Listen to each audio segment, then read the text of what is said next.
On right hand bends you have to remember that the camber of the road is usually working against you, so there's a possibility of running wide. And for those countries which require riders to ride on the right hand side of the road, there's a possibility of running wide and colliding with traffic. And sticking with the UK, there's also the possibility of the rider entering the Decapitation Zone, turning in too early and putting themselves in the path of oncoming traffic. We can counteract these dangers by approaching in the correct position, speed and gear.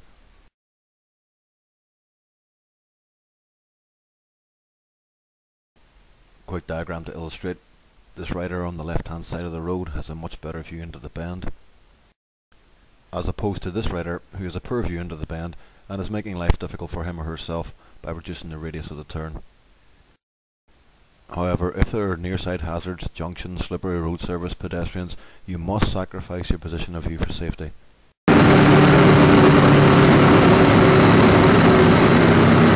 And just like left-hand bends, the speed at which you approach depends on a number of factors, but the overriding factor is that if you lose your view, you must lose your speed, or there's a possibility you're going to lose your life.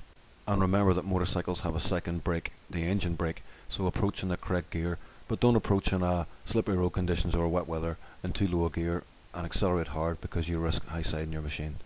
Once you're in the correct position, speed and gear for the bend, make use of the limit point and only tip in when you're sure the way is clear.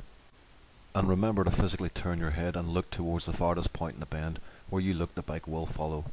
Then gently accelerate into the bend, straightening the bend up, which allows you to follow a shallower curve, reduce lean angle in the machine and improve machine stability.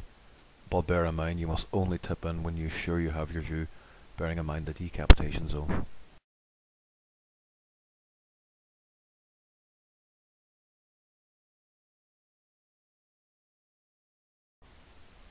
And as you exit the bend, accelerate as the bike sits upright on the fatter profile of the tyre and position for the next bend.